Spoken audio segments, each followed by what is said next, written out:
Welcome to hot seat.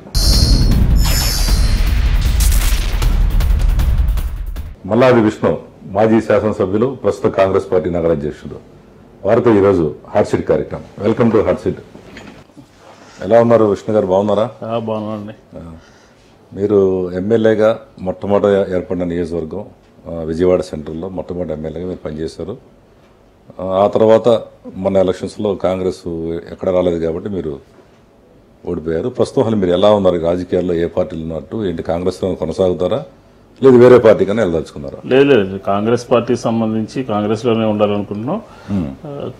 కాంగ్రెస్ని వీడే అవసరం లేదు, ఆ ప్రసక్తి కూడా లేదు. వేరే పార్టీలో చేయాల్సినటువంటి అవసరం కూడా లేదు. ఎందుకంటే నేను ముందు నుంచి కూడా రాజశేఖర రెడ్డి గారి రంగ గారి టైం నుంచి కూడా కాంగ్రెస్లోనే ఉన్నాను. కాంగ్రెస్లోనే నా పని నేను చేసుకుంటాను. నగర కాంగ్రెస్ అధ్యక్షుడిగా ఉన్నాం విజయవాడకు సంబంధించి.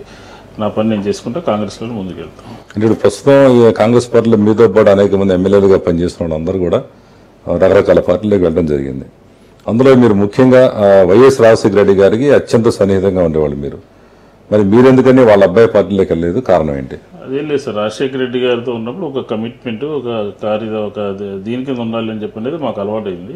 చనిపోయిన తర్వాత వాళ్ళ అబ్బాయి వాళ్ళ ఇష్టం, వాళ్ళు ఏదో పార్టీ పెట్టుకున్నారు. కానీ రాజశేఖర గారు చనిపోయింది కూడా కాంగ్రెస్ పార్టీలో కాబట్టి అదే కాంగ్రెస్ పార్టీలో కంటిన్యూ అవుతాను. వేరే పార్టీ మారాలన్నటువంటి ఆలోచన అయితే లేదు.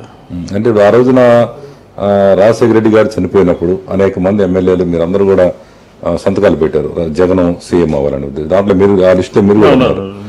మరి ఆ నిర్ణయం తీసుకున్న తర్వాత ఎందుకని జగన్ విభేదించి మీరు దూరంగా ఉన్నారు ఈనాటి వరకు? కారణం ఏంటి? అంటే ఆ రోజు రాజశేఖర రెడ్డి గారు చనిపోయినప్పుడు ఒక జగన్నే ముఖ్యమంత్రి చేయాలి అని చెప్పని మాతోటి, అంటే రాజశేఖర రెడ్డి గారితో సన్నిహితంగా ఉన్నటువంటి, ఆ కుటుంబంతో సన్నిహితంగా ఉన్నటువంటి ఎమ్మెల్యేలు అందరూ కూడా ఒకసారి సమావేశం అయ్యి మన సంతకాలు పెట్టించాలి, కేంద్రం నుంచి వచ్చినటువంటి ప్రతినిధులకి ఇవ్వాలి అని ఒక ఆలోచనతో. ఎందుకంటే రాజశేఖర రెడ్డి గారు చనిపోయాడు, అకాల మరణం. రెండోసారి కూడా ఈ రాష్ట్రంలో కాంగ్రెస్ పార్టీని అధికారంలో తీసుకొచ్చినటువంటి వ్యక్తి. అధికారంలో తీసుకొచ్చినా లేకపోయినా కూడా నాలాంటి వాళ్ళని ఆంధ్ర రాష్ట్రంలో అనేక మందిని పైకి తీసుకొచ్చి అందరితో కూడా సన్నిహితంగా ఉండి ఒక కుటుంబంగా చూసేటటువంటి వ్యక్తి అకాల మరణం చెందాడు. కాబట్టి వాళ్ళ అబ్బాయిని మనం చేస్తే బాగుంటుందనే ఉద్దేశంతో చేయడం జరిగింది. అతను కాంగ్రెస్ పార్టీలో ఉన్నంత వరకు కూడా జగన్ని కలవడం కానీ, జగన్తో రాజకీయాలు మాట్లాడడం కానీ జగన్ అంతే ఉంది. ఆయన కాంగ్రెస్ పార్టీని వీడి వేరే పార్టీ పెట్టుకున్న తర్వాత కొంచెం దూరంగా ఉంటుంది జరిగింది, అంతే తప్ప వేరే కాదు. ఇప్పుడు రాజశేఖర రెడ్డి గారిని బాగా దగ్గర నుంచి ఎన్నో సంవత్సరాలుగా చూసిన వ్యక్తి మీరు, సన్నిహితంగా ఉండేవాళ్ళు. రాజశేఖర రెడ్డి గారికి వాళ్ళ అబ్బాయి జగన్కి ఉన్న వ్యత్యాసం ఏంటండి? తేడా ఏంటి అసలు తెలుసుకోవచ్చు?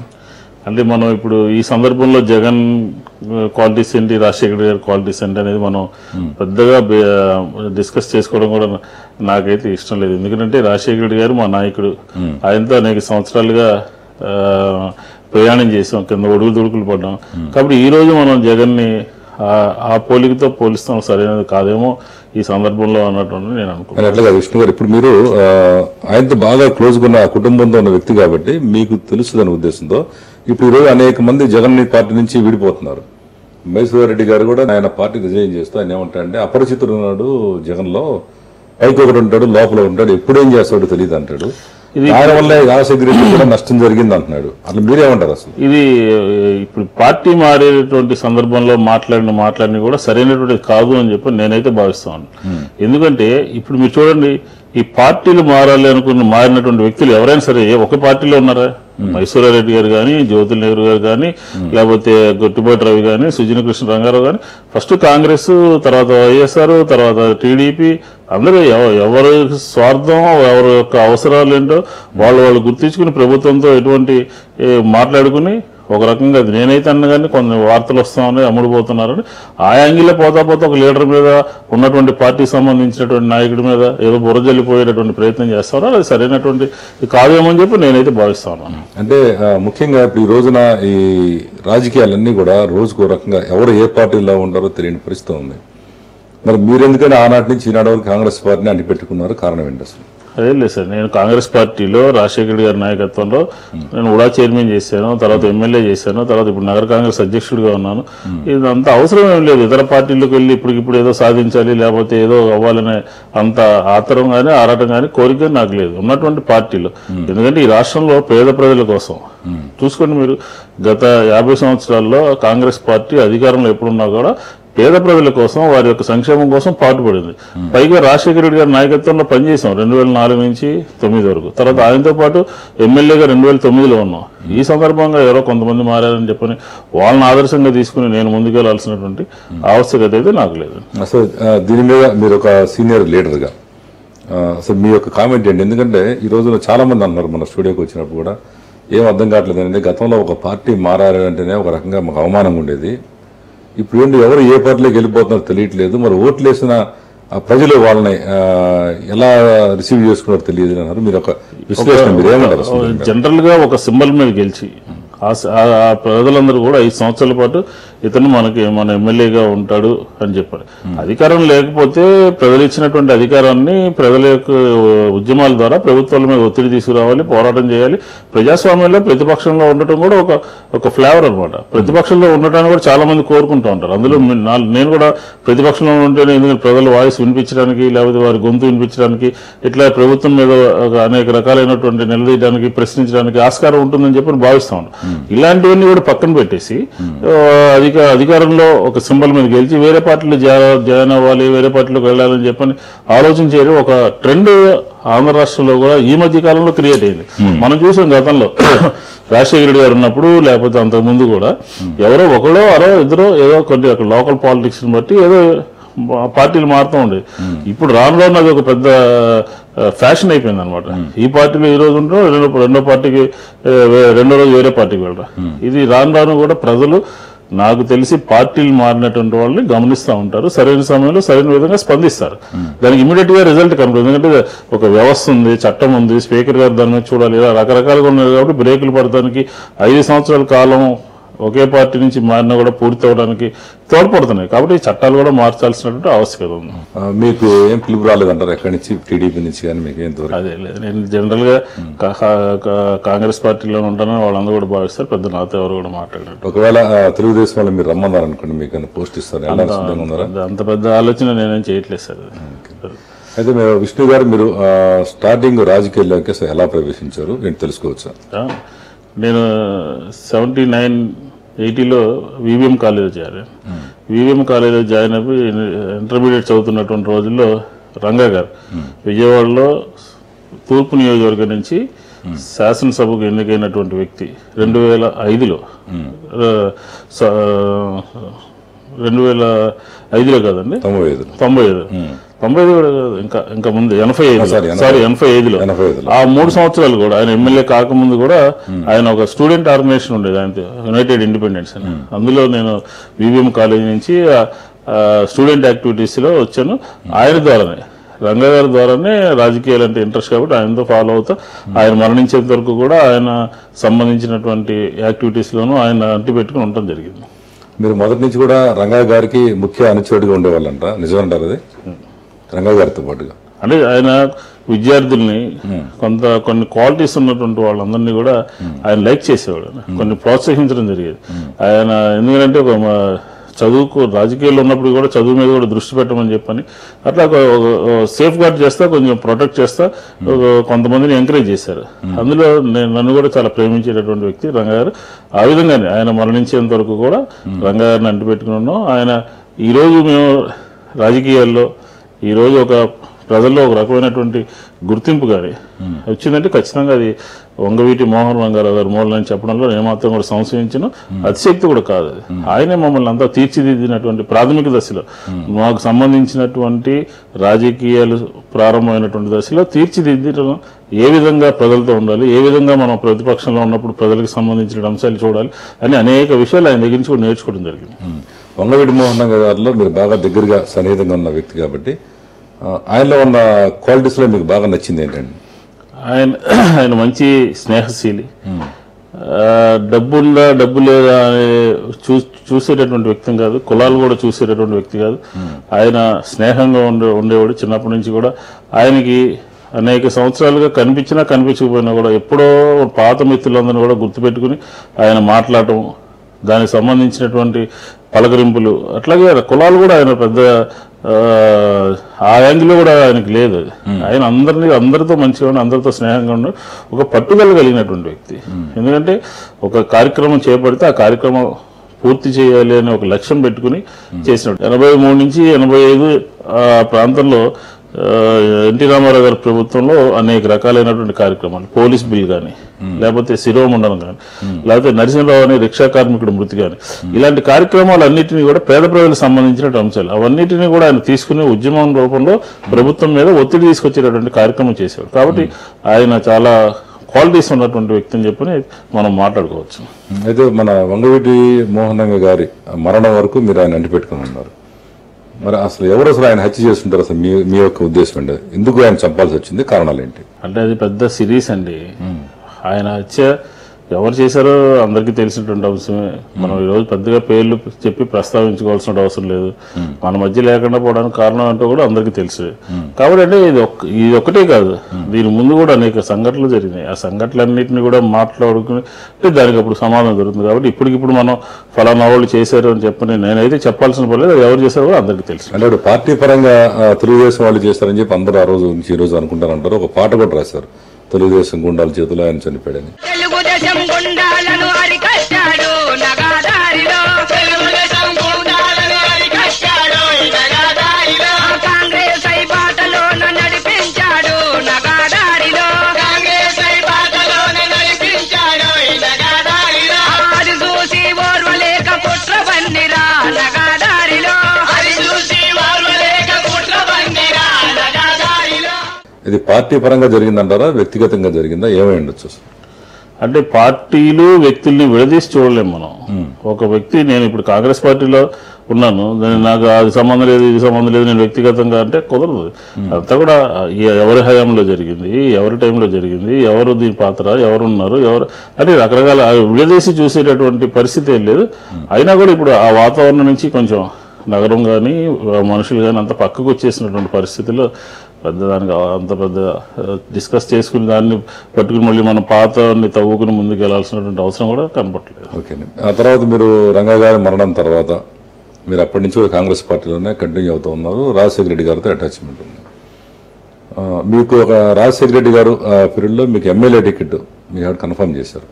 చేసినప్పుడు మీరు ఎలా ఫీల్ అయ్యారు? అంటే రంగా గారి ఆయన అమ్ముతున్న వ్యక్తిగా మీరు అక్కడ ఎమ్మెల్యేగా పోటీ చేయడంలో మరి రంగా గారి అనుచరులందరూ మీరు ఉపయోగపడ్డారు. అప్పుడు వాళ్ళ అబ్బాయి మీద మీరు పోటీ చేశారు కదా.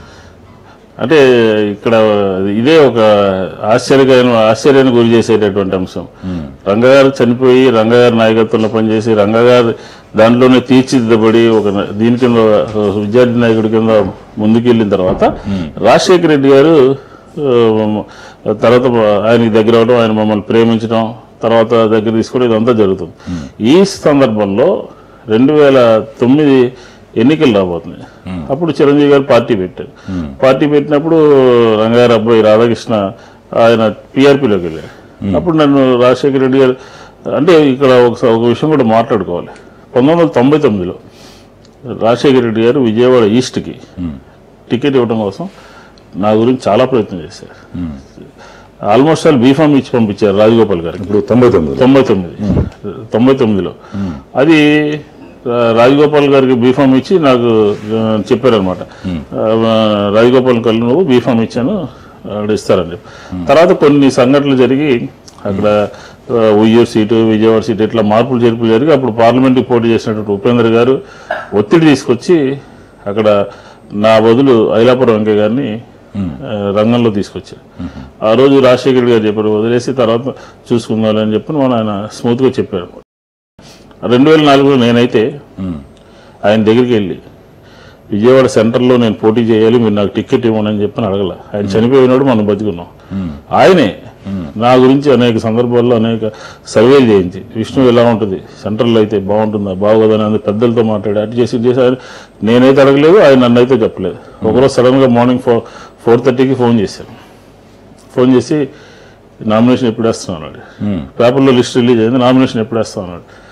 మంచి చూసేస్తాను, నువ్వు ఫలానా XYZ వాళ్ళతో ఎవరితో గొడవ పెట్టుకోమాక నేను చెప్తున్నాను, నువ్వు పీస్ఫుల్గా నామినేషన్ వేసి గెలిచి రావాలి అని. అంటే అప్పుడు ఎవరికి కూడా అలా జరగదు. ఎందుకంటే పైకి పోయి పైరువీలు చేసి మాట్లాడి లాబింగ్ చేసేవారు. నా విషయంలో రాజశేఖర రెడ్డి గారు ఆ విధంగా చేశారు. అయితే అప్పుడు మరి రంగా గారి అనుచరులందరూ కూడా మరి మీకు సపోర్ట్ చేశారా లేదా రంగా గారి అబ్బాయికి చేశారా? అంటే నాకు ముందు నుంచి కూడా కొంతమంది మిత్రులు కొంచెం అందరూ కూడా నాతో కొంత ఎప్పటి నుంచో ఉన్నటువంటి వాళ్ళు అందరూ కూడా ఉన్నారు. కొంతమంది రంగయ్య అబ్బాయి కదా అని చెప్పినారు. ఏమైనప్పటికీ కూడా ఆ ఎన్నిక అనేది అలా జరగకూడదనేటువంటి ఎన్నిక. ఎందుకంటే నా బ్యాక్గ్రౌండ్ కానీ నా బ్రాటప్ కానీ అంతా కూడా రంగగారితో ఉన్నప్పుడు వాళ్ళ అబ్బాయి మీద పోటీ చేయాల్సినటువంటి అవసరం నేనైతే నేను నిర్ణయం తీసుకోలేదు. ఆ నిర్ణయం అదర్ సైడ్ నుంచి వచ్చింది. కాబట్టి అది ఒక రకంగా అలా జరగకూడనటువంటి ఎన్నిక ఏమైనా అందులో రాజశేఖర రెడ్డి గారు ఉన్నారు కాబట్టి విజయం నన్ను వరించింది. అది ఖచ్చితంగా చెప్పగలను. మీరు ఎమ్మెల్యేగా ఉన్న కాలంలో తీసుకున్న ముఖ్యమైన నిర్ణయాలు కానీ డెవలప్మెంట్స్ కానీ ఏమైనా చెప్పుకోవచ్చు? 1, 2, 3. రాజశేఖర రెడ్డి గారు ఫస్ట్ ఎమ్మెల్యేలు అయిన తర్వాత మర్రి చెన్నారెడ్డి సంబంధించినటువంటి మానవ వనరులకు సంబంధించిన దాంట్లో ఆయన ఒక మీటింగ్ పెట్టి ఒక క్లాస్ ఇచ్చారు. ఎమ్మెల్యేలు అంటే ఎలా ఉండాలి, ఎమ్మెల్యేలు అంటే ఆ పార్టీకి ఫేస్ అన్నమాట. కాబట్టి మీరు చాలా జాగ్రత్తగా ఉండి ఏ విధంగా చేయాలి ఏంటనేది ఆయన దాదాపు 45 నిమిషాల పాటు ఒక క్లాస్ ఇచ్చాడు. అదంతా నేను నోట్స్ రాసుకున్నాను. నోట్స్ రాసుకుని నేను రాజశేఖర రెడ్డి గారి మూలంగా ఎమ్మెల్యే అయింది కాబట్టి అది చెప్పినట్టుగా తూచా తప్పకుండా ఉండాలి అనే ఉద్దేశంతో 5 సంవత్సరాలు డే అండ్ నైట్ ఈరోజు విజయవాడ సెంట్రల్ నియోజకవర్గంలో మొన్నైతే పార్టీ మీద కోపంతో కొంత ప్రజలు ఓటు వేయలేదు, కానీ డివిజన్ వైజ్గా ఇలా కాన్స్టిట్యున్సీ వైజ్గా చేయాల్సినటువంటి అన్ని పనులు కూడా చేయడం జరిగింది. ఉదాహరణకి ఈ రోజున గుణదల్లో ఒక ఫ్లైఓవర్ వచ్చిందంటే, ఇన్నర్ రింగ్ రోడ్ వచ్చిందంటే అది జైపాల్ రెడ్డి గారిని రాజగోపాల్ గారి సహకారంతో నేనే పోయి మా ఆఫీస్ కూడా ఆఫీస్ తీసుకొచ్చి అక్కడ దాదాపు 82 కోట్లు శాంక్షన్ చేయించి ఈరోజు ఇన్నర్ రింగ్ రోడ్డు విజయవాడ నా హయాంలోనే వచ్చింది. తర్వాత రాజరాజేశ్వరిపేట ఫ్లైఓవర్ కానీ, పైకపురంలో కాలేజీలు కానీ, రోడ్లు కానీ విగ్రస్గా అంటే ఒక వచ్చినటువంటి అవకాశాన్ని మనం పూర్తిగా ప్రజలకి పనిచేయాలి. అది రాజశేఖర రెడ్డి గారు నేర్పినా రంగయ్య గారు నేర్పినా కూడా అది నా మైండ్లో ఉండిపోయింది. ఆ విధంగానే నేను 5 సంవత్సరాలు కూడా చెరగనటువంటి ముద్ర వేసి విజయవాడ సెంట్రల్ నియోజకవర్గం చేయడం జరిగింది. ఆ పనులు ఇప్పుడు కూడా పూర్తి అవడానికి సిద్ధంగా ఉన్నాయి. ఎందుకంటే రామకృష్ణాపురం దగ్గర ఆర్యూబీ ఇప్పుడు లో బ్రిడ్జిలో ఎలా ఉందో అది ఆర్యూబీ కూడా ఆ ప్రభుత్వ హయాంలోనే మా ప్రభుత్వ హయాంలోనే తీసుకొచ్చాం. ఇట్లా చెప్పడానికి చాలా అంశాలు ఉన్నాయి. అయితే ముఖ్యంగా మీరు రంగా గారి ద్వారా మీరు రాజకీయాలు వెళ్ళడం కానీ మీరు ఆయనతోనే పేరు వచ్చింది మీకు. మల్లాది విష్ణు అంటే రంగా గారి అనుచరుడు అని ఇప్పుడు కూడా అంటాను ఉంటారు. ఆ తర్వాత మీరు ఎమ్మెల్యే కానీ ఫిరులే కానీ ఆ తర్వాత ఈ విజయవాడ చైర్మన్ ఉన్నారు, అర్బన్ డెవలప్మెంట్ కూడా చైర్మన్గా ఉన్నారు. ఆ పీరియడ్లో మీరు రంగా గారి అనుచరులకు ఎవరికైనా మీరు ఏమైనా సహాయ సహకారాలు కానీ పనులు కానీ ఏమీ మీరు చేయలేదని చెప్పేసి అంటూ ఉంటారు. నిజంగా ఏమైనా హెల్ప్ చేస్తారు అంటే ఒకటండి, ఇప్పుడు ఒక ప్రజాప్రతినిధిగా అందరినీ సాటిస్ఫై చేయడం కష్టం. ఇప్పుడు మన చేతనైనంత వరకు చేస్తాము. ఇప్పుడు దాన్ని పని కట్టుకుని ఒకళ్ళే ఏదో చేయాలి, ఒకళ్ళ ద్వారా ఏదో జరగాలి అని చెప్పని ఎవరైనా కోరుకుంటే అది సరైనటువంటిది కాదు. ఎందుకంటే మనకు ఉన్నటువంటి ఒక ఎమ్మెల్యేగా ఉంటే అన్నీ ఎవరు ఏమి చేయలేదు ఎవరు కూడా. ఎందుకంటే నా ముందు రత్నకుమార్ గారు 2 సార్లు, రాధాకృష్ణ ఒకసారి, పొంగూరు చలపతిరావు ఒకసారి, అలా 5-6 సార్లు చేశారు. కాబట్టి నేనే మొత్తం దీనికి సంబంధించినంతా కూడా బాగు చేసేస్తానో లేకపోతే అందరినీ మార్పు చేసేస్తానో అని చెప్పిన ఆలోచన కూడా కరెక్ట్ కాదు. చేతనైనంత వరకు ఒకరికి సహాయం చేయడం కోసం ఉంటాం. ఈ క్రమంలో కొంతమంది చేయలేదనొచ్చు, కొంతమంది చేశారనొచ్చు. కాబట్టి మనకు అవకాశం వచ్చినప్పుడల్లా దానికోసం కృషి చేస్తాం. మన రాజశేఖర రెడ్డి గారి పాలసీ ఏంటంటే ఆయన నమ్ముకున్న వాళ్ళు, వాళ్ళ నాన్న నమ్ముకున్న వాళ్ళు, ఎన్నో సంవత్సరాలుగా ఉన్న వాళ్ళు ఆయన సీఎం అవగానే చాలా చిన్న వాళ్ళని కూడా తీసుకొచ్చి ఒక పెద్ద స్థాయిలో కూర్చోబెట్టారు. దాంట్లో మీరు ఎమ్మెల్యేగా అంటే ఇక్కడ మీ తోటి వాళ్ళకి ఏమైనా అసలు సహాయం చేశారు అంటే ఇక్కడ ఒక విషయం ఏంటంటే అండి, ఒక శాసనసభ్యుడిగా అసలు శాసనసభ్యుడు అంటే చట్టాలు తీయటం, ఇది శాసనసభలో ఆ చట్టాలని చదవడం, చట్టాలని ఏ విధంగా మార్పులు చేయాలో ఏ విధంగా తీసుకురావాలో చేయటం. కాకపోతే ఇప్పుడు ఏమైపోయిందంటే ఒక శాసనసభ్యుడు ఏంటంటే అందరికీ ఏదో చేసేస్తారు. శాసనసభ్యుడికి విశేషమైనటువంటి అధికారాలు ఏమి ఉండవు.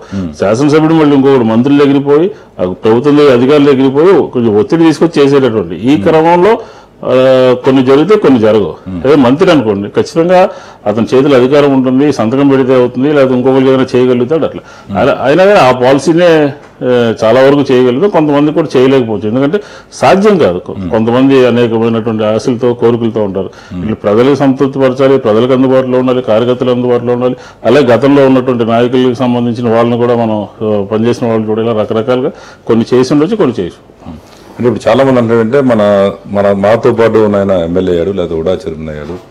ఇప్పుడు మన నెహ్రూ గారు, దేవి నెహ్రూ గారు ఇది ఇంటర్వ్యూలో చెబుతూ నాతో పాటు ఉన్న వాళ్ళందరినీ కూడా నేను డెవలప్ చేశాను, నా కింద ఉన్న వాళ్ళందరినీ వాళ్ళకి ఫీజులు కట్టాను, లేదా ఇల్లు పట్టాలు ఇప్పించాను, లేదంటే వాళ్ళకి ఏం చేశాను, చాలా చెప్పుకొచ్చారు.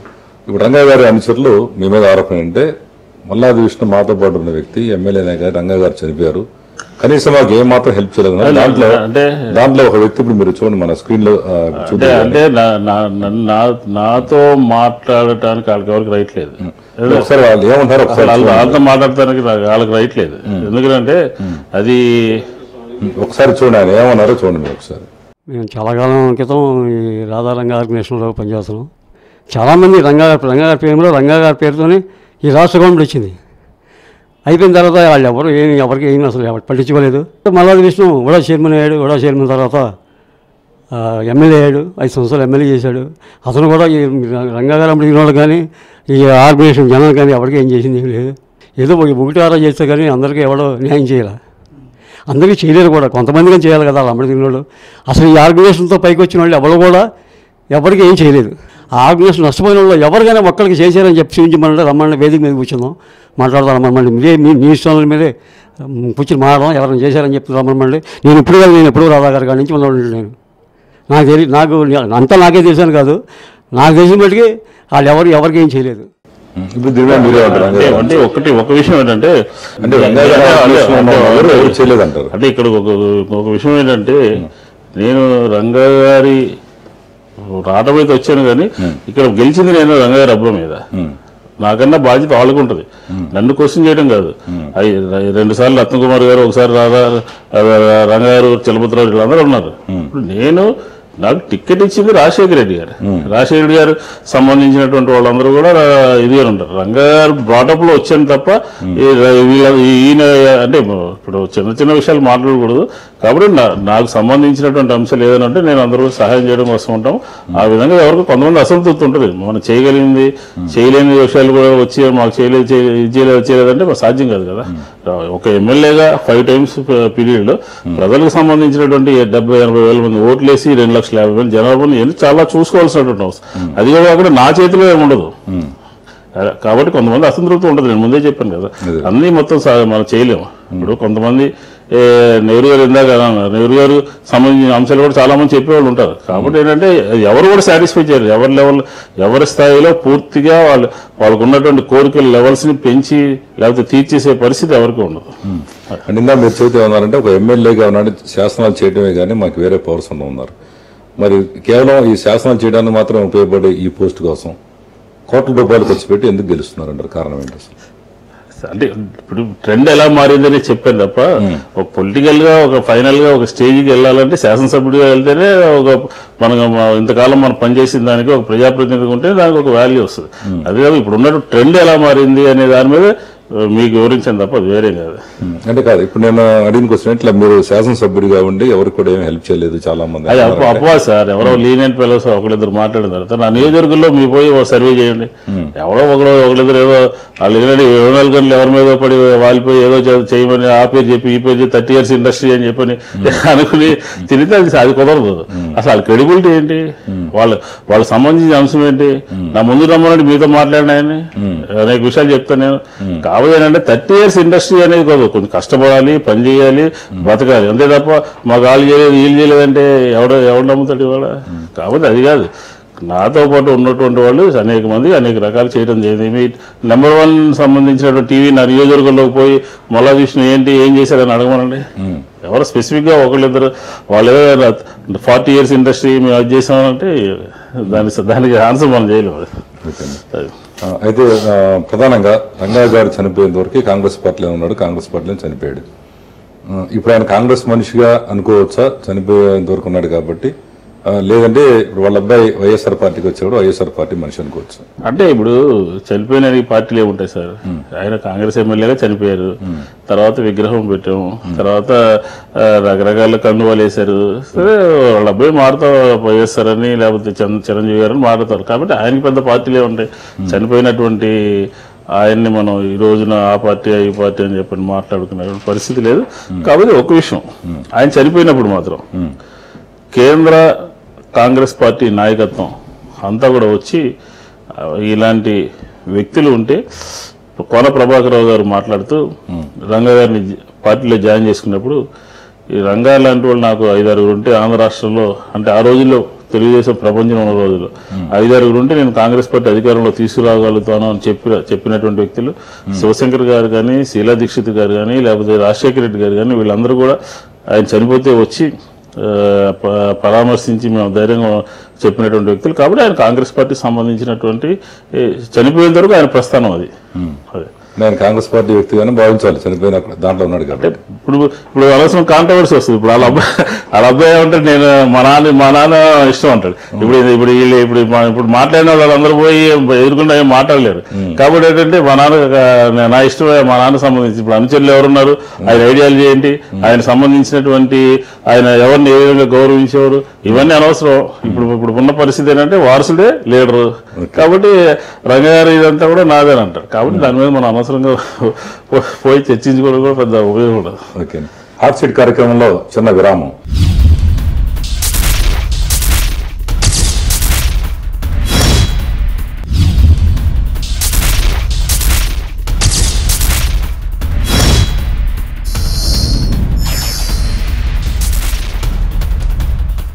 Welcome back to hot seat. Vishnu గారు, మీరు ఎమ్మెల్యేగా పనిచేశారు, అలాగే ముఖ్యంగా ఈ ఉడా చైర్మన్గా పనిచేశారు.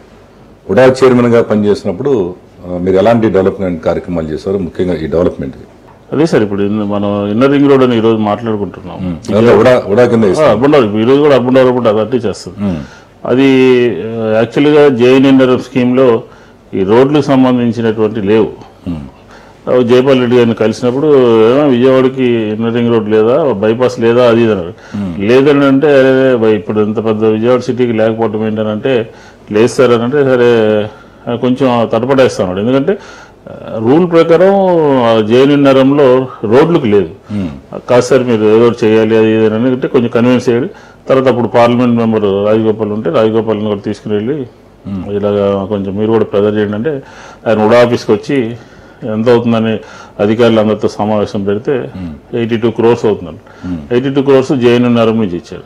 అదే ఈ రోజు విజయవాడకి సంబంధించి ఇన్నర్ రింగ్ రోడ్ అనమాట. ఇట్లాగా అక్కడ దానికి సంబంధించి ఈ సిటీస్ ఉన్నాయి, తెనాలి, మంగళగిరి, గుంటూరు, ఈ సెంట్రల్ లైటింగ్ అని, రోడ్స్ అని, ఇంటర్నల్ రోడ్స్ అని అట్లా రకరకాలుగా ఉన్నాయి. ఈరోజు మిల్క్ ఫ్యాక్టరీ దగ్గర సంబంధించినటువంటి ఫ్లైఓవర్ ఉంది. ఆ ఫ్లైఓవర్ కూడా యాక్చువల్గా DPR అర్బన్ డెవలప్మెంట్ అథారిటీ వాళ్ళు తయారు చేశారు, కానీ ఆ రోజు డబ్బులు లేవంటే చెనుమల వెంకటరావు గారు చెప్తే RNBకి ట్రాన్స్ఫర్ చేసి దానికి సంబంధించినటువంటి నిధులు కేటాయించి అది కూడా పూర్తయింది. కానీ విజయవాడకు ఒక షేప్ వచ్చింది అనమాట. మిల్క్ ఫ్యాక్టరీ దగ్గర ఫ్లైఓవర్ కానీ, ఇన్నర్ రింగ్ రోడ్ కానీ, ఇవన్నీ కూడా. అయితే ప్రధానంగా మీరు అప్పుడు దీని చైర్మన్గా ఉన్నప్పుడు, ఉడా చైర్మన్గా, ఈ విజయవాడకి రావడానికి ఒకటే రోడ్డు ఉంది, వారధి రోడ్డు మెయిన్ ప్రధానం, మన కనకదుర్గమ్మ టెంపుల్ పక్క నుంచి. అసలు మీరు ఈ రింగ్ రోడ్ అనేది హైదరాబాద్కి ఏ రకమైన రింగ్ రోడ్ ఉందో అలాంటి ప్లాన్లు ఎందుకు చేయలేకపోయారు మీరు? అసలు ఆలోచన ఎందుకు రాలేదు? లేదు సార్, ఇప్పుడు ఈరోజు ఇన్నర్ రింగ్ రోడ్డు అనేది అవుటర్ రింగ్ రోడ్డు. నదులు ఉన్నాయి, నదుల మించి తీసుకొచ్చేటటువంటి పరిస్థితి ఆ రోజు అంత కాదు. నేను 2005లో 10 సంవత్సరాలు అయిపోయింది ఆల్మోస్ట్. 10 సంవత్సరాల క్రితమే ఒక ముందు చూపుతో ఆలోచించబట్టే అక్కడి నుంచి హోల్సేల్ మార్కెట్ దగ్గర నుంచి రామర్పాడు వరకు కూడా ఇన్నర్ రింగ్ రోడ్ అని చెప్పాను. అదే ఈ రోజుకి వరమైంది విజయవాడకి. చూడండి మీరు, ఒక వారధి మన కృష్ణ అమ్మవారి టెంపుల్ దగ్గర అది ఇన్కంప్లీట్ గా ఉంటే, ఇది పూర్తి కాకపోవడం మూలంగా విజయవాడ నగరం మొత్తం జామ్ అయిపోతుంది. ఒక 1-2 నెలలు ఇది కంప్లీట్ అవుతుందండి. అదే అండి, మీరు ముందు చూపుగా మీరు ఆనాడు చేయబట్టే ఈ రోజు అందుబాటులోకి వచ్చింది. ఆ రోజు జైపాల్ రెడ్డి గారు కానీ, నేను కానీ ఆ రోజు అందరూ కూడా మాట్లాడి ఒక ఇన్నర్ రింగ్ రోడ్ రావడం, 100 కోట్ల రూపాయలు దాదాపు శాంక్షన్ చేయడం, పనులన్నీ ఫస్ట్ ఫేజ్ అంతా పూర్తి అయిపోయింది. సెకండ్ ఫేజ్ అధికారులు డిలే చేయడం మూలంగా కొంత ప్రాబ్లం వచ్చింది. తర్వాత పోరంకి నిర్మాణం రోడ్డు, అది కూడా 100 feet రోడ్డు. ఖచ్చితంగా ఒక విజన్ తో పనిచేసాం. 4 సంవత్సరాలు 3 సంవత్సరాలు ఆశించినంత వరకు డెవలప్మెంట్ చేతిలో ఉన్నంత వరకు చేయగలిగాం. ఓకే, అయితే మీరు ఒకసారి ఎమ్మెల్యేగా ఉడా చైర్మన్గా చేశారు. మీరు రాజశేఖర రెడ్డి గారి వల్లనే ఈ పదవులన్నీ చేపట్టారు. రాజశేఖర రెడ్డి గారి ఈ ప్రాంతంలో ఉన్న ఆయన సంబంధించిన పనులన్నీ మీరే చూసేవాళ్ళని, ఆయన డబ్బు అంతా కూడా మీ దగ్గరే ఉండేది అంటే నిజమేనా కాదా? అసలు ఆయనకి నాకు అలాంటి సంబంధాలు లేవు, మానవ సంబంధాలే. ప్రేమగా చూసేవాడు, నేను కూడా ప్రేమగా ఉండేవాడిని. అంతే తప్ప ఈ ఫైనాన్షియల్ డీలింగ్స్ కానీ ఫైనాన్షియల్ సంబంధించిన అంశాలు కూడా ఎక్కడ ఉత్పన్నమయ్యేవి కాదు. ఇలాంటికి కూడా అది ఊరికి అపోహ. ఎందుకంటే రాజశేఖర రెడ్డి గారితో సన్నిహితంగా ఉంటారని కాబట్టి ఏదేదో మాట్లాడుకుంటారు, కానీ అదంతా అవాస్తవం. అంటే మీరు ఆ పీరియడ్లో ఉడా చైర్మన్ పీరియడ్లో బాగా సంపాదించారంట కదా, 100 కోట్ల రూపాయలు, నిజమే అంటారా? ఎక్కడ పెట్టుకోవాలి సార్ 100 కోట్లు? అయినా అబద్ధాలు. ఏంటంటే రాజకీయాల్లో ఉన్నప్పుడు జనరల్గా ఆ మనిషి యొక్క మనస్తత్వం ఏంటి, ఆ వ్యవహారం ఏంటి తెలుసుకుని మాట్లాడాడు. కానీ ఈరోజు ఎలా ఉందంటే సమాజం ఏదో బురదలేనటువంటి కార్యక్రమం లాగా ఏదో స్పెక్యులేషన్స్ అనమాట. కాబట్టి అదంతా కూడా అవాస్తవం. నేను పనిచేసిన మూడు సంవత్సరాలు చైర్మన్గా ఉన్న 3 సంవత్సరాలు కూడా అందరికీ అందుబాటులో ఉండేవాడిని. ఒక ట్రాన్స్పరెంట్గా పనిచేశాను. ఎందుకంటే నా లైఫ్లో ఉడా చైర్మన్ అవడం, తర్వాత ఎమ్మెల్యే అవడం ఒక యుద్ధ ప్రాతిపదిక మీద పనిచేయడం జరిగింది. అంతే తప్ప ఈ డబ్బుల గురించి నాకు ఆల్రెడీ నా బ్యాక్గ్రౌండ్ అంతా కూడా బ్రదర్స్ అంతా కూడా బిజినెస్లో ఉంటారు. డబ్బుల గురించి ఆలోచించాల్సినటువంటి అవసరమే లేదు.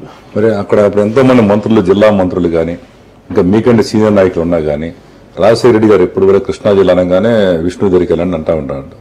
అంటే ఏంటి మీ ఎదుగున్న అటాచ్మెంట్ ఏంటి అసలు? అది ఏమి లేదు సార్. నాకు రాజశేఖర రెడ్డి గారు నన్ను ప్రేమించేటటువంటి వాళ్ళు, నేను ఆయన ప్రేమించేవాళ్ళు, అంతే తప్ప ఇప్పుడు ఒక మనిషి మీద ఒక రకమైనటువంటి ఒక ఇంప్రెషన్ కలుగుతుంది. ఆ ఇంప్రెషన్ ఎందుకు అది కూడా కాకుండా రాజశేఖర రెడ్డి గారికి నాలాంటి వాళ్ళు స్టేట్ లో అనేక మంది ఉన్నారు. ఆయన ఏంటంటే కొంతమందిని ప్రేమించడం, కొంతమందిని దగ్గర తీసుకోవడం, కొంతమందిని ప్రోత్సహించడం, కొన్ని మంచి లక్షణాలు ఉన్నాయి. కాబట్టి అందులో కోణంగా నన్ను కూడా ఆయన దగ్గర తీసుకుని ఆయన ఈ స్థాయికి తీసుకొచ్చి చైర్మన్ గాను ఎమ్మెల్యే గాను చేయడం జరిగింది. అంతే తప్ప మీరు అన్నట్టుగా లేకపోతే ఎవరు అన్నట్టుగా ఇలాంటి ఈ ఆర్థిక పరమైనటువంటి కార్యక్రమాలు మా మధ్య అట్లాంటిది. అయితే అండి మీరు నిజంగా చెప్పారు, ఒక సామాన్యుడి నుంచి మీరు ఒక ఎక్స్ట్రాడినరీ పొజిషన్కి వచ్చారు. మీ పీరియడ్లో మీరు ఎప్పుడు కూడా ఎక్కడ అవినీతి చేయలేదంటారు, ఎక్కడ కూడా డబ్బు సంపాదించారు? అసలు నేను మీరు మాట్లాడుకోవడం కాదు, నా గురించి బయట అనుకున్న ఆరోపణ అంటే ఆ రోజు కూడా ఈ రోజు కూడా అలాగే ఉండదు. విష్ణు గారు ఎందుకంటే పార్టీ మారట్లేదంటే ఆయనకి ఏంటంటే రాజశేఖర రెడ్డి గారి 100 కోట్లు సంపాదించున్నాడు, మారాల్సిన పని ఏంటి, అయ్యే జాగ్రత్త చేసుకుంటే చాలా అయిపోయాడు అంటున్నారు. ఇది నిజమా కాదు? అదంటే పూర్తి అవాస్తవం, అబద్ధం, అసత్యం. అలాంటిది ఏమీ లేదు. దానికి దీనికి సంబంధం లేదు. డబ్బులు సంపాదించడం వెంటనే రాజకీయాల్లో వచ్చింది డబ్బులు సంపాదించడం కదా. మీరు 5 సంవత్సరాలు ఎమ్మెల్యేగా పనిచేసిన ఎక్కడైనా సరే మీరు కనుక్కోండి, అలాంటి ఇదేం లేదు. ఊరికి ఏంటంటే రాజకీయాల్లో ఉన్న వాళ్ళంతా కూడా అవినీతి చేస్తారు లేకపోతే డబ్బులు సంపాదించడానికి ఉంటారు అని చెప్పని ఒక నానుడిలో భాగంగా నన్ను కూడా అందులో భాగస్వామ్యం చేయడం సరైనటువంటిది కాదు. అంటే రాజకీయాల్లో ఉన్న వాళ్ళందరూ అంటలా ఇప్పుడు ఎలా వచ్చిందంటే పాలిటిక్స్ లో ఉన్న వాళ్ళంతా కూడా ఒక రకంగా అవినీతి చేస్తారు లేకపోతే అది చేస్తారు ఇది చేస్తారు అని చెప్పి ఒక టెండెన్సీ క్రియేట్ అయింది. ఆ టెండెన్సీలో భాగంగా నన్ను కూడా అనుకుంటున్నారు. అలా అనుకోవచ్చు. నేను అవినీతి అని లేకపోతే ఆశ్రిత పక్షపాతం కానీ అలాంటిది నేను చాలా హ్యాపీగా పనిచేశాను. చాలా ప్రజల కోసం అందుబాటులో ఉన్న ప్రజల కోసం చేశాను. అది 2 సందర్భాల్లో కూడా నేను సాటిస్ఫై అయ్యాను. ఓకే. అయితే ఇప్పుడు మీరు ప్రధానంగా మీరు రంగా గారు అనుచరుడిగా మీరు టికెట్ ఇచ్చారా, మీ సొంత ఇమేజ్ ప్రకారం టికెట్ ఇచ్చి గెలిచారా, లేదు మీరు మీ సామాజిక వర్గం ఎక్కువ ఉన్నారా అయ్యాడని ఇచ్చారా? ఏదనుకోవచ్చు ఈ మూడిట్లో? మీరు అన్ని అంశాలు కలిపి ఒక క్వశ్చన్ కింద తయారు చేసి దీనికి సమాధానం చెప్పే పరిస్థితి ఉంది. ఈ మూడిట్లో ఏది ప్రధానంగా ఉండొచ్చు? ఎందుకంటే ఈరోజు సామాజిక వర్గంగా చూసి కొంతమంది టికెట్లో మంత్రి పోస్టులు ఇస్తున్నారు. అలాగే మీకు ఈ మూడిట్లో ఏదనుకోవచ్చు అసలు? అలా ఏం కాదు. ఖచ్చితంగా ఒక స్టూడెంట్ లీడర్గా ఎస్టాబ్లిష్ అయింది లేకపోతే అందరికీ తెలిసింది రంగా గారి మూలంగానే. రాజశేఖర రెడ్డి గారు కూడా ఆ యాంగిల్లోనే, తర్వాత రాజశేఖర రెడ్డి గారు కూడా నన్ను చెప్పాను కదా మీకు గతంలో. కాబట్టి అన్ని కోణాలు కూడా ఒక శాసనసభ్యుడిగా సెలెక్ట్ చేయడానికి అన్ని కోణాలు ఆలోచిస్తారు. ఇందులో ప్రధానంగా రాజశేఖర రెడ్డి గారు మనిషిగానే నన్ను ఆయన ప్రొజెక్ట్ చేశాడు. రంగాగారి మనిషిగా కూడా ప్రొజెక్ట్ చేశారని చెప్పొచ్చు. నాకేం అభ్యంతరం లేదు. ఎందుకంటే రంగా గారిని ఎప్పుడు కూడా మర్చిపోయేటటువంటి ప్రసక్తి లేదు. అందులో ఆయన మూలంగా ఈయన మూలంగా అని వాళ్ళిద్దరి మూలంగానే చెప్తాను నేను. కాబట్టి అలాంటి వేరియేషన్స్ ఏమీ లేవు నా దగ్గర.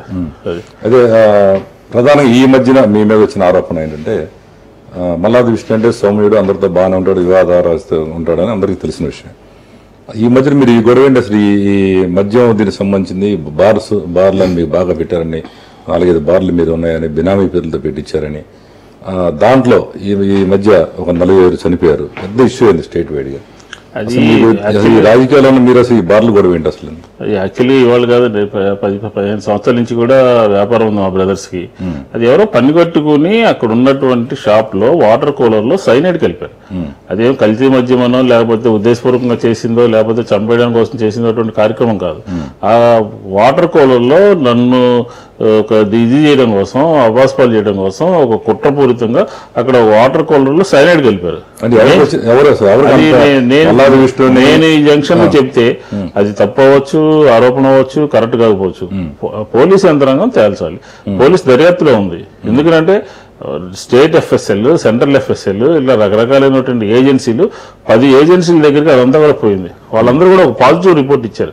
ఇది సైనైడ్ తాగడం మూలంగా చనిపోయారని చెప్పని, అలా ఆ యాంగిల్లో జరిగిందని చెప్పారు. కాబట్టి ఈరోజు ఫలానా XYZ చేశారని చెప్పి నేనేదో మోటివ్ పెట్టుకుని చెప్పడం వల్ల కరెక్ట్ కాదు. పోలీసు తేలుస్తారు, పోలీసు దర్యాప్తులో ఉంది. దాని మీద ఒక senior IPS officers, sincere IPS officers పెట్టారు. అది జరుగుతుంది. అది వాళ్ళే తేల్చాల్సిన అవసరం ఉంది. అది కూడా త్వరలో తేలిపోతుంది. ఇప్పుడు విజయవాడలో చాలా బార్లు ఉన్నాయి. మరి కేవలం మీ బార్లోనే ఇంత యథేచ్ఛగా కల్తీ మద్యం అమ్ముతున్నారు, ఆయన మాజీ ఎమ్మెల్యేగా, ప్రముఖ రాజకీయ నాయకుడిగా, అది మీకే సాధ్యం అవుతుంది అని అందరూ అంటున్నారు. ఇది కారణం ఏంటి సార్? ఇప్పుడు మీ దాంట్లో ఉన్న సగం పదాలన్నీ కరెక్ట్ కాదు, సగం పదాలు కరెక్ట్. అక్కడ మా సంబంధించినటువంటి బంధువుల షాప్ లో జరిగింది. అది నేను కూడా డినై చేయట్లేదు. అందులో సైనైడ్ కలిపారు. కల్తీ మద్యం కాదు. కల్తీ మద్యం తాగడం మూలంగా చనిపోవడం కాదు. వాటర్ లో కల్తీ సైనైడ్ కలపడం మూలంగా చనిపోయారు. ఖచ్చితంగా అది దర్యాప్తులో ఉంది, తేలుతుంది. ప్రభుత్వం వాటర్ లో కలపాల్సిన అవసరం ఎవరికి వస్తుంది? అదే ఇప్పుడు నాకు కూడా అర్థం కానటువంటి పరిస్థితి. రాజకీయాల్లో ఉన్నాం, లేకపోతే ఒక దీని కింద ఉన్నాం, దాన్ని ఏ విధంగా కక్షపూరితంగా చేయాలి అనేది పోలీసు మీద ఉన్నటువంటి బాధ్యత. అది నేరాలు చేసినటువంటి వాళ్ళని ఇన్వెస్టిగేషన్ చేసి పట్టుకోవాల్సిన బాధ్యత పోలీసుది. ఆ పని చేస్తుంది, త్వరలోనే తేలుతుంది. ప్రజల ముందు అన్ని విషయాలు కూడా చెప్పడం జరుగుతుంది. సైనైడ్ కలిపారని అఫీషియల్ రిపోర్ట్ వచ్చిందా లేదా మీరు అనుకుంటున్నారు? లేదు, అఫీషియల్ గా రిపోర్ట్ కేంద్ర రాష్ట్ర ప్రభుత్వాలకు సంబంధించినటువంటి ల్యాబుల నుంచి కూడా ఆ వాటర్ కూడా శాంపిల్స్ పంపడం జరిగింది. లేకపోతే అలాగే ఎక్సైజ్ సంబంధించినటువంటి ల్యాబులకు పంపడం జరిగింది. అన్ని చోట్ల నుంచి ఒకటే వచ్చింది. కాబట్టి ఇది మనం ఒక అభిప్రాయానికి ఎవరో పని కావాలని ఉద్దేశపూర్వకంగా చేశారని చెప్పిన భావానికి రావడం జరిగింది. అది ఎవరు ఎట్లా ఎందుకు చేశారనేది పోలీసు దర్యాప్తులో తెలుస్తుంది. ఎవరైతే చనిపోయారో ఆ బార్లు, మరి ఆ కుటుంబాలకు మీరు పర్సనల్ సహాయం చేయగలిగారా? చూద్దాం, ఇంకా స్టేజ్కి రాలేదు. ఇది ఎవరు చేశారు, ఎట్లా చేశారు, దానికి ఎవరు బాధ్యతలు తేలిన తర్వాత ఆ కార్యక్రమాల గురించి ఆలోచిస్తాం. ఓకే. అయితే ప్రముఖంగా ఇప్పుడు ప్రస్తుత రాజకీయాల విషయానికి వస్తే, మన ఈ విజయవాడ ప్రాంతం రాజధాని కేంద్రంగా డెవలప్ అవుతుంది. మన దగ్గరలోనే మంచి రాజధాని నిర్మిస్తుంది. దానికి మీ పార్టీ తరఫున అసలు మీరు ఏమంటున్నారు? రాజధాని ఇక్కడ కట్టడం కరెక్టేనా కాదా? వాళ్ళు కడితే అక్కడ భూముల గురించి 30,000 ఎకరాలు చంద్రబాబు నాయుడు సేకరించారు. దాని మీద అసలు మీ స్టాండ్ ఏంటి? 30,000 ఎకరాలు అవసరమా? దానికి మీ పార్టీ తరఫున అసలు ఏమి ఉద్యమాలు కానీ కనీసం మీరు ఏమి చేయట్లేదు. లేదండి, ఇప్పుడు ఎట్లా ఉందంటే రాష్ట్ర విభజన జరిగిన తర్వాత ఒక బిల్లు పెట్టారు. ఆ బిల్లులో అనేక అంశాలు పొందుపరిచారు. ఆ అంశాలన్నింటినీ కూడా కేంద్ర రాష్ట్ర ప్రభుత్వాలు అమలు చేయాల్సినటువంటి బాధ్యత ప్రధానంగా కేంద్రం మీద ఉంది. రాజధాని నిర్మాణానికి సంబంధించి ఒక 33,000 ఎకరాలు ల్యాండ్ పూలింగ్ ద్వారా తీసుకుంటున్న తరుణంలో రైతులందరూ కొంతమంది బలవంతంగా కానీ, పోలీసులతో భయపెట్టి కానీ, లేకపోతే వారు ఎక్కువ వస్తుందని చెప్పాను కానీ, ఇలా రకరకాలైనటువంటి కోణంలో వారందరూ కూడా ఇవ్వడానికి ముందుకు వచ్చినప్పుడు కాంగ్రెస్ పార్టీకి ఏం పని? కాంగ్రెస్ పార్టీ అడ్డం పడాల్సినటువంటి అవసరం ఉంది. ఎవరన్నా ల్యాండ్ బలవంతంగా తీసుకుంటున్నారు, మా దగ్గర నుంచి భయపెట్టి తీసుకుంటున్నారు, ఎవరన్నా రోడ్డు మీదకి వస్తే వాళ్ళ పక్షాన్ని మేము నిలబడతాం తప్ప, ఇప్పుడు రాజధాని లేనటువంటి పరిస్థితుల్లో కరెక్ట్ ఎంతవరకు చేయగలుగుతారో ఏంటది. అది మా అభిప్రాయం ఏంటంటే, మా పార్టీ యొక్క స్థిరమైనటువంటి అభిప్రాయం ఏంటంటే, 2000 మన ప్రభుత్వం వచ్చిన తర్వాత మీరు వెంటనే తాత్కాలిక రాజధాని మొదలు పెడితే 2 సంవత్సరాల్లో పూర్తి అయిపోయేది అనేది మా ప్రధానమైనటువంటి అభిప్రాయం. కాబట్టి ఈ 33,000 ఎకరాలు తాత్కాలిక రాజధానిలో కట్టేటటువంటి కొద్ది ప్రాంతం ఇదంతా అనవసరమైనటువంటి జరుగుతుందా అని చెప్పని ఒక ఆలోచన ఉంది. దాన్ని ఇప్పుడేదో మేము అభివృద్ధిని అడ్డుకోవడానికి కాంగ్రెస్ పార్టీ ఉన్నది అని ఇంప్రెషన్ ఇవ్వడానికి మేము సిద్ధంగా లేము. ఎందుకంటే విభజన బిల్లులో రాజధాని నిర్మాణానికి అయ్యేటటువంటి నిధులన్నీ కూడా పెట్టాలని ఆ రోజు కాంగ్రెస్ పార్టీ చెప్పింది. దాని విధంగా పనిచేస్తున్నారా లేదా అనేది కొద్ది కాలం అయిన తర్వాత దాని మీద సమీక్ష చేసుకుని పార్టీ ఒక నిర్ణయాన్ని బయట చెప్తుంది. అంతే తప్ప వాళ్ళు చేసేటటువంటి రోజువారీ కార్యక్రమాలకి అడ్డు ఉండి ఇది చేయకూడదు, అది చేయాలి అని చెప్పే అవసరం కాంగ్రెస్ పార్టీకి లేదు. ఇప్పుడు ఈ ప్రభుత్వం రాకముందు 10 సంవత్సరాలు మీ పార్టీ అధికారంలో ఉంది కాబట్టి, ఇప్పుడు లేటెస్ట్ గా వచ్చిన ప్రభుత్వంలో దానికి సంబంధించిన పరిపాలన సరిగా బాగలేకపోయినా ఏదైనా ఇష్యూస్ ఉన్నా ఓన్లీ జగన్ పార్టీ ఒక్కటే బయటకు వస్తున్నారు, కానీ కాంగ్రెస్ పార్టీ ఎందుకు బాధ్యత తీసుకోవట్లేదు సార్? అక్కడ కూడా లేదు సార్. మీరు ఒక రకంగా చెప్పాలంటే అసెంబ్లీలో మాకు సంఖ్యాబలం లేదు. అసెంబ్లీలో ప్రతిపక్షానికి ఎమ్మెల్యేలు ఉన్నారు. అసెంబ్లీలో వాళ్ళిద్దరి మధ్య పోటాపోటీగా ఉండి ప్రజా సమస్యలు కొన్ని సందర్భంలో మరుగున పడిపోతుంటాయి. కాంగ్రెస్ పార్టీ మాత్రమే బయట చేయగలుగుతుంది. కాంగ్రెస్ పార్టీ చూడండి, ప్రత్యేక హోదా మీద ఉద్యమం చేసాం, కోటి సంతకాలు తీసుకున్నాం, ఢిల్లీ పోయాం. ఒక 2 నెలల క్రితం 2 రైలు భోగి వేసుకుని ఢిల్లీ పోయి ప్రత్యేక హోదా ఇవ్వాల్సిందేనన్నాం. మాకు సంబంధించినటువంటి రాజ్యసభ సభ్యులు ప్రైవేట్ బిల్లు పెట్టారు పోయినసారి, అది ఈరోజు డిస్కషన్కి వచ్చింది. ఇట్లా రకరకాలుగా కాంగ్రెస్ పార్టీ బయట తను చేయాల్సినటువంటి పనులన్నీ కూడా చేస్తా ఉంది. ఇప్పుడు గవర్నర్ గారిని కలిసాం. ఇది ఉదాహరణకి పోలవరం శ్రీశైలం డ్యామ్ దగ్గర మన ధర్నా చేపట్టడం జరిగింది. అది 8 జిల్లాల్లో 50 లక్షల ఎకరాలు రాబోయే రోజుల్లో నీళ్లు రావని చెప్పని లెక్కలు చెప్తా ఉన్నాయి. దానికి అనుగుణంగా చేయడం జరిగింది. కాబట్టి ఎక్కడ కూడా కాంగ్రెస్ పార్టీ ప్రజల యొక్క సమస్యల్ని ప్రతిబింబించడంలో తన పాత్ర తను పోషిస్తోంది. కాబట్టి ఏంటంటే మొన్న విభజన సందర్భంగా మొత్తం కాంగ్రెస్ పార్టీ మీద పడిపోయి అందరూ కూడా కాంగ్రెస్ పార్టీని వదిలేసి మంత్రులు, ఎమ్మెల్యేలు లేకపోతే ముఖ్యమంత్రులు పోవటం మూలంగా మళ్ళీ కింద నుంచి మేము ప్రారంభించుకుని రావాల్సి వచ్చిన పరిస్థితి ఏర్పడింది. కాబట్టి ఈ దిశగానే ముందుకు వెళ్తాం. ఖచ్చితంగా మాకు రాబోయే రోజుల్లో ఈ ఆంధ్ర రాష్ట్రంలో ప్రజల నుంచి మేము చేసింది కరెక్ట్ అని చెప్పి నమ్మేటటువంటి పరిస్థితి రాబోయే రోజుల్లో ఉంటుంది. ఇప్పుడు ఉన్న జగన్ పార్టీ నుంచి ఎమ్మెల్యేలు రోజుకు 2-3 వెళ్ళిపోతానే ఉన్నారు టీడీపీ. అసలు దీని మీద మీరు రాజకీయవేత్తగా ఇది చేయడం కరెక్ట్ అని అంటారా, ఇది కాదంటారా? ఏంటి అసలు ఎందుకు జరుగుతుంది అంటారు ఇట్లా? ఇప్పుడు ఫిరాయింపులు అనేవి గతంలో కూడా జరిగినాయి. ఎంత కంటిన్యూషన్ అదే చెప్తాను. గతంలో కూడా 1-2 ఏదైనా అవసరం ఉన్నప్పుడు స్థానిక పాలిటిక్స్ ని బట్టో లేకపోతే పైన వాళ్ళు ఏం చేస్తే 1-2 అలా చేరేవాళ్ళు. ఇలా బల్క్ గా పోవడం అనేది ఆంధ్రప్రదేశ్ రాష్ట్ర రాజకీయాల్లో ఈ 6 నెలల నుంచి జరుగుతున్న విధంగా గతంలో కూడా ఎప్పుడు జరగలేదు. ఇది కూడా ఎందుకు జరుగుతున్నాయి? తెలంగాణలో కేసీఆర్ గారు అక్కడ ఉన్నటువంటి రాజకీయ పార్టీలన్నింటినీ మొత్తం సమూలంగా లేకుండా చేసి ఆయన ఒక రాజకీయ సుస్థిరత సాధించడం కోసం ఆ రకమైనటువంటి పనులు చేస్తుంటే వాళ్ళని ఆదర్శంగా తీసుకుని ఇక్కడ కూడా చేస్తున్నారు. అసలు ప్రతిపక్షం లేకుండా చేయాలని చెప్పి కోరిక రావడము, లేదా ప్రతిపక్షానికి సంబంధించినటువంటి వ్యక్తుల మీద ఉక్కువాదం పెట్టాలని చెప్పిన ఆలోచన సరైనది కాదు. ప్రతిపక్షం ఏం మాట్లాడుతోంది, ప్రభుత్వం చేస్తుంది సరైన దిశలో వెళ్తుందా లేదా అని చెప్పాల్సినటువంటి బాధ్యత ప్రతిపక్షానికి ఉంటుంది. వాళ్ళు చెప్పినటువంటి మంచి పాయింట్ ఉంటే మీరు స్వీకరించండి, అంతే తప్ప దాన్ని నెగిటివ్ గా తీసుకుని వాళ్ళ మీద హెరాస్మెంట్ చేయటము, లేకపోతే చీల్చడము, లేదా కొనుగోలు చేయడం అనేది సరైనటువంటి అంశం కాదు. అంటే వీళ్ళంతా జగన్ పార్టీ వాళ్ళు ఏమన్నారంటే 25 కోట్లు 30 కోట్లు ఇస్తున్నారు, అమ్ముడుపోతున్నారు అంటారు. నిజంగా అసలు అమ్ముడుపోతున్నారు అనుకుంటారు? ఏ ఆశించి వెళ్తున్నట్టున్నారు మీ యొక్క వ్యక్తిగత? అంటే 2 విషయాలండి. ఇప్పుడు ప్రభుత్వం 3 సంవత్సరాలు ఉంది. ప్రభుత్వంలో ఉండటం ద్వారా అనేక కార్యక్రమాలు జరుగుతాయి అని చెప్పి నమ్ముతున్నారు వీళ్ళు. తర్వాత డబ్బులు ఇస్తున్నారని చెప్పి ఎవరైతే బీఫామ్ ఇచ్చి గెలిపించిన వాళ్ళు వాళ్ళే చెప్తా ఉన్నారు ఇంత డబ్బు తీసుకుని వెళ్తున్నారని. మరి ఎన్ని అంశాలు కూడా ఉంటాయి అందులో, లేకుండా ఎట్లా ఉంటాయి? ఊరికి ఎందుకు మారుతారండి? ఒక పార్టీలో గెలిచి ఇంకో పార్టీలోకి ఏ ఒక్క లాభం లేకుండా ఎందుకు జరుగుతుంది? కాబట్టి అంత ఏదో అంతర్గతంగా జరుగుతుంది. పైకి మాత్రం అభివృద్ధిని చూసి వస్తున్నారని చెప్పిన వీళ్ళు చెప్తా ఉన్నారు, వాళ్ళు డబ్బులు తీసుకుని వెళ్తున్నారని చెప్పిన వాళ్ళు చెప్తా ఉన్నారు. అదే ప్రస్తుతం మీరు ఇక్కడ విజయవాడలో గతంలో ఇక్కడ ఎన్నిక కాబడిన నియోజకవర్గంలో ప్రస్తుతం ఉన్న ఎమ్మెల్యే, తెలుగుదేశం ఎమ్మెల్యే ఒక పనితీరు ఎలా ఉంది, ప్రజలు ఎలా ఉందని అనుకుంటారు? అంటే ఇప్పుడు నేను ఎమ్మెల్యే పనితీరు సరిగా లేదు, లేదా అహంభావంగా ఉంది, లేకపోతే ఇంకో రకంగా ఉంది, అక్కడ ఉన్నటువంటి కార్పొరేట్లు అవినీతి చేస్తున్నారు అని చెప్పి నేనేదో మాట్లాడనుకోండి, అది ఏదో ఉద్దేశంగా చెప్పినట్టు ఉంటుంది. ఒక ఎన్నిక జరిగితే దాని యొక్క ప్రభావం ఏంటనేది తెలుస్తుంది. కాబట్టి దానికోసం మనం వెయిట్ చేయాల్సిన అవసరం. అంటే ఇప్పుడు మీరు మొన్నటి వరకు ప్రాతినిధ్యం వహించిన కాన్స్టిట్యున్సీ కాబట్టి మీకు బాధ్యత ఉంది కదా గతంలో, ఉంది. ఎలా ఉంది అనుకుంటున్నారు అసలు మీరు వ్యక్తిగతంగా తెలుగుదేశం పార్టీలో ప్రస్తుతం ఉన్న మీ ఎమ్మెల్యే ఎవరైతే మీ మీద గెలిచిన ఎమ్మెల్యేని ఈయన సరిగా మాకు అందుబాటులో ఉండట్లేదని కొంతమంది పనిచేసిన కార్యకర్తలను పట్టించుకునే కొంతమంది విమర్శలు ఉన్నాయి. మీ వ్యక్తిగతంగా మీకు ఏమనిపిస్తుంది మీ కాన్స్టిట్యున్సీ నుంచి? ఇప్పుడు రాజకీయాల్లో మనం తొందరపడి ఏం మాట్లాడినా కూడా తప్పు అవుతుంది. అతను పనిచేస్తున్నాడా లేదా అనేది ఎన్నికల ద్వారానే ఈ వ్యక్తి యొక్క పెర్ఫార్మెన్స్ ఏంటనేది రేపు జరగబోయే ఎన్నికల్లో తెలుస్తుంది. అంతే తప్ప ఇప్పుడే మనం అది ఇదని చెప్పిన ఆరోపించడం కొంచెం సరైనటువంటిది కాదు. నా అభిప్రాయం తెలియదు. నేను ఊరికి ఎవరు పడితే వాళ్ళ మీద ఆరోపణలు చేయడం వాస్తవానికి దగ్గరగా వెళ్తాం. ప్రజలు అనేక రకాలుగా అనుకుంటున్నారు. అవన్నీ కూడా సందర్భం వచ్చినప్పుడు తెలుస్తుంది. ఒకటి స్పెషల్ స్టేటస్ మీద మీ పార్టీ యొక్క స్టాండ్ ఏమిటి? ఈ రోజు కూడా మీరు కొన్ని కార్యక్రమాలు చేస్తారని తెలిసింది. అసలు ఇస్తారా లేదా? ఎందుకంటే అసలు ఈ విభజన పాపం మీదే, ఎంత చెప్పినా కానీ కాంగ్రెస్ పార్టీయే దాని దగ్గరుండి కావాలని చేస్తుందని రాష్ట్రం దేశం అంతా కూడా అనుకుంటున్నారు. సార్ మీరు కూడా కాంగ్రెస్ పార్టీ మీద ఆరోపిస్తారని చెప్పి నేనైతే విభజన పాపం కాంగ్రెస్ పార్టీది కాదు. ఎందుకంటే కాంగ్రెస్ పార్టీ ప్రభుత్వంలో ఉంది. మీరు చూడండి, విభజనకు ముందు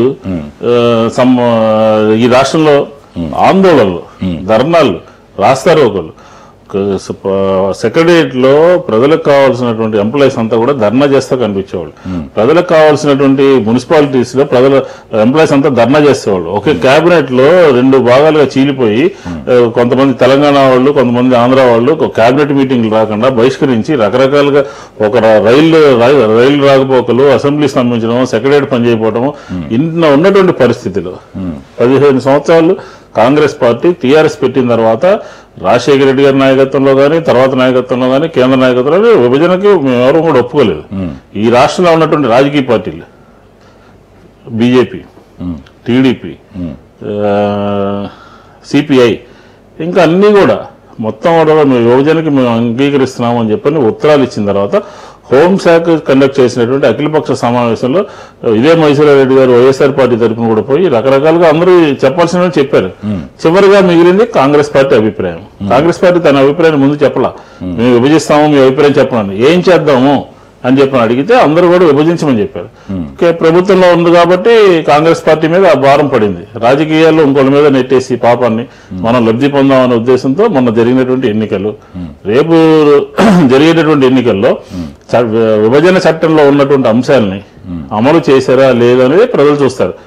ఆ 6 నెలల్లో అఖిలపక్ష సమావేశానికి పోయి ఈ ఆంధ్ర రాష్ట్రానికి మీరు విభజించద్దు నెంబర్ 1, నెంబర్ 2 ఈ 6 నెలల్లో టైం ఇచ్చింది విభజనకు ముందు, ఈ అంశాలు కావాలి, ఈ అంశాలు కరెంటు విషయంలో, లేకపోతే సాగునీటి రంగంలో, వ్యవసాయ రంగంలో, ఆరోగ్య రంగంలో ఇవి కావాలని చెప్పని ఆంధ్ర రాష్ట్రంలో ఉన్నటువంటి ఏ ఒక్క రాజకీయ పార్టీ కూడా ముందుకు పోయి పార్లమెంట్లో కానీ అఖిలపక్షానికి కానీ చెప్పాల. ధైర్యంగా ఈ రాష్ట్రాన్ని ప్రశాంతమైనటువంటి వాతావరణంలో ఉంచాలి, అపోహలు తొలగించాలి అని చెప్పని బాధైనప్పటికీ కూడా, కాంగ్రెస్ పార్టీ నష్టపోతుందని తెలిసినప్పటికీ కూడా విభజన అన్ని పార్టీలు ఇచ్చాయి కాబట్టి కాంగ్రెస్ పార్టీ తన అభిప్రాయం కూడా చెప్పి విభజించింది. ఆ విభజన సందర్భంలో విభజన బిల్లులో పెట్టినటువంటి అంశాలు ఈరోజు చూడండి. ఉదాహరణకి ఐఐటీలు కానీ, ఐఐఎంలు కానీ, లేకపోతే సెంట్రల్ యూనివర్సిటీలు కానీ, గిరిజన యూనివర్సిటీలు కానీ ఇవాళ ఎవరి మూలంగా వచ్చాయండి? పోలవరానికి జాతీయ హోదా ఎవరు ఇచ్చారు? పోలవరం కేంద్ర ప్రభుత్వం చేపట్టాలి, దానికి కావాల్సినటువంటి నిధులన్నీ కూడా ఇవ్వాలని చెప్పని మీరు ఎప్పుడు గతంలో ఎవరి ప్రభుత్వంలో, కాంగ్రెస్ ప్రభుత్వంలోనే వచ్చింది జాతీయ హోదా. ఈ రోజు రాజధాని నిర్మాణానికి ఎవరైనా చెప్పారా మీకు 5,000 కోట్లు కావాలి రాజధాని నిర్మాణానికి? ఎవరు మాట్లాడలేదు. కాబట్టి ఈ రోజున కాంగ్రెస్ పార్టీ చేసినటువంటి మంచి అంతా కూడా ప్రజలకు సంక్షేమం, ప్రజల అభివృద్ధి, ప్రజలకు కావాల్సిన కోరికలన్నీ కూడా విభజన బిల్లులో పెట్టాం.